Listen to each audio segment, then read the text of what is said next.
And I started telling them everything. I said, he's the doctor that told you that I was going to die, that I don't have more than 36 hours. And my family said, but how did you hear that? My husband said, he said that to us outside the room. We weren't even in this room. And I said, are you sure? But I heard it. And then I said, are you sure I was in a coma? Because at 4 a.m, I started choking and coughing. And then my husband, you went and called the doctor. You called the nurses, and then they made an emergency call to the doctor. And then he took out fluid from my lungs. And I described the whole thing. And they were saying, how could you have seen that? They had no idea that I knew every single thing. And I even described to them how one of the male nurses had said, we can't find any veins, and anyway, she's really emaciated. I don't think she's going to make it. He basically had an air of giving up on me, like he wanted to give up. And I actually mentioned this in my book. And I mentioned this and I told him that. And then my brother was actually really annoyed when he heard that. And he said, oh, I'm going to go have a word with him and tell him not to be so insensitive. And when he told the male nurse was really shocked. He said, I had no idea she could hear me. And he came in and he apologized profusely. So it's, they were all really, really surprised. But then what happened is that, they then started to tell me, okay, we're going to have to start treating you and taking tests to see the progress of your cancer. And we're going to wait till you're a little bit stronger because your body is really, really weak. And so within about 4 days, though, I had wanted them to, I was, on oxygen. Actually, within 2 days, I was telling them, I don't need this oxygen. It's getting in the way, So I was taking it off. And so they tested my breathing and they said, it's okay, we can take it off. Then I told them I want to take out the food tube because I had a food tube down my throat so they could feed food directly. I said, it's really uncomfortable. It's scratching my throat. I want to eat some real food like ice cream. And so they reluctantly took that out. But I started to have a little bit of recollection. Interestingly, I was still quite confused, and I started to realize something had happened, and I started to understand why I was feeling euphoric, because I was feeling really euphoric, and at first I didn't understand why. And I was telling my family that I know I'm going to be okay. Why is everybody so worried? It's going to be fine. I'm really going to be okay. But everybody was being really cautious.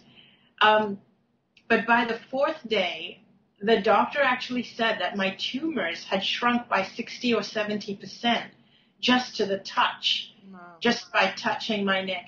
I still had the open skin lesions, so I had bandages and all.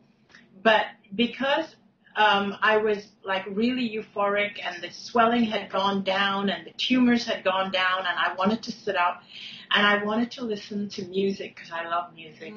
And I told my husband, could you please bring me my iPod? I really want to listen to music.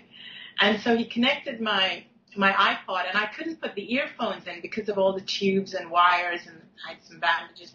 So he connected up little speakers, and so I was listening to dance music, and I was having my husband, brother, mother visiting me all the time. And in the end, the other patients, because I was in an intensive care unit, the other patients started complaining about me, and their families started complaining about me, saying that, what is this woman doing in here? Because people here are really sick. They're dying. Wow. So the doctor had to, he moved me out of intensive care by the 4th day and into a regular room. And then my healing was just really, really rapid after that. And they did what they call a biopsy of the spine, where they take out the fluid from the spine, which is really, really painful. And when they did that operation, they didn't find any cancer in the spine. And then they did a lymph node biopsy, and they didn't find any cancer in the lymph node. And they just kept poking and looking for cancer because they didn't believe it was gone. And for you, so you had this like invincible, I'm back, nothing can stop me type of way of, there's just, you were living life again so fast, so rapidly. So everybody must have been so surprised, and what a change that creates in one's life. Did you start to have immediate conversations with other people and about this experience and with doctors? And oh my god, I have hundreds of questions now. Okay. I love answering questions. It took me a little while to unravel it because I was quite confused. You know, when people were shocked by what had happened, my own doctor, oncologist who treated me, he made the gesture of throwing my file, my medical file, in the bin. He actually said to me, I don't know what to write in your medical file. And he made the gesture of as though pretending to throw it in the dustbin. He said, I really don't know. I don't even know what to make of you. That's what he said to me. And I went through a phase of being a little bit confused after that, of not knowing what to make of it, what happened. I really didn't know because I didn't know, like, was it my higher self?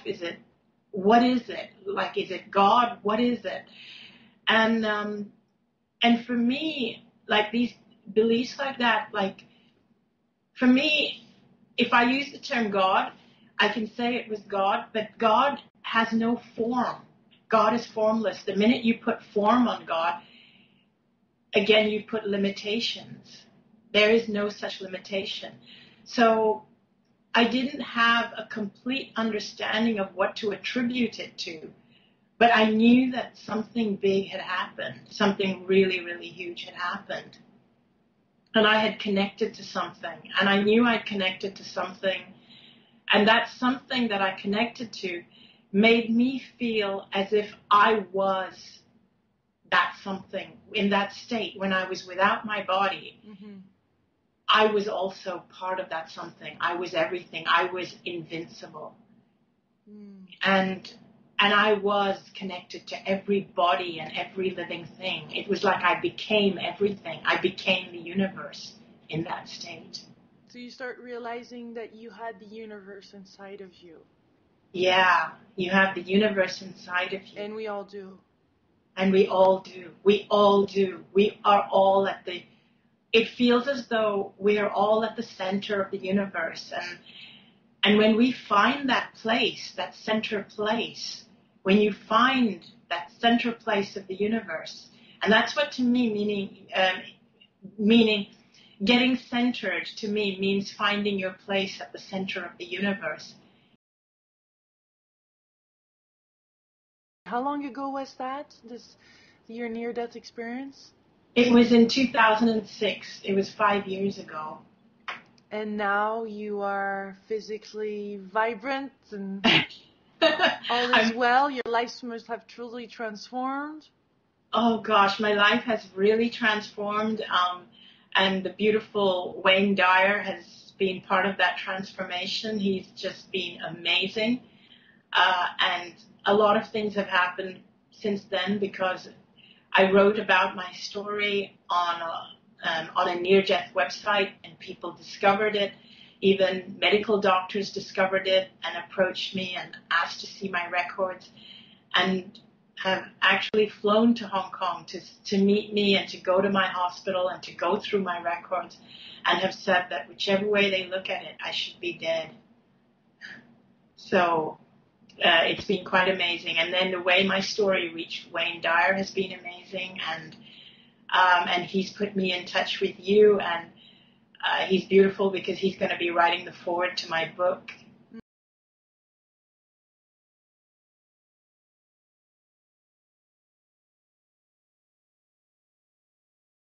When is your book going to be out?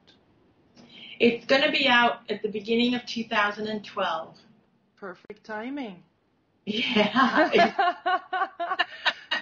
How beautiful. And if people watching want to read more, I know that if you just type Anita MNDE on Google, then you'll have a lot more information right there. Do you have a Yes. website too now? I do. It's called AnitaMorjani.com. Okay. Wonderful. Well, thank you, thank you, thank you for this delicious moment. And I cannot wait to fly to Hong Kong to meet you and do this again in person. I'm ready to take a flight. I was ready to, thanks to technology, we can do it through Skype from Boston to Hong Kong. But what a delight. Thank you, thank you, thank you, thank you. Thank you. You're beautiful. Thank you so much.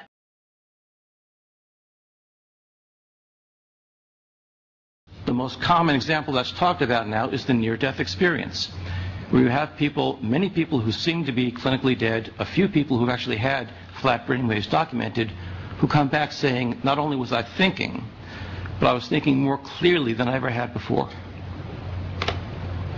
But we also have other examples of cases in which, when the brain is compromised, people think more clearly.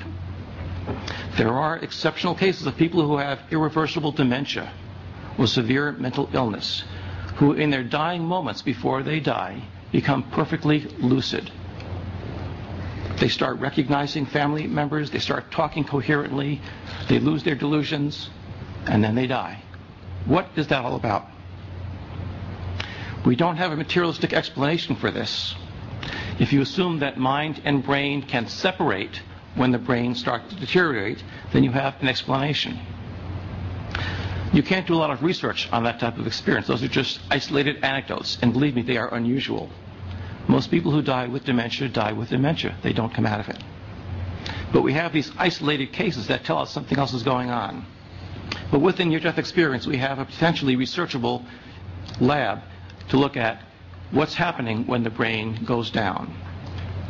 Now, we have ways of extending the life of the brain, for example, by hypothermia, by giving it different drugs to reduce its need for oxygen so it can keep going for longer. And you can argue about how dead is dead.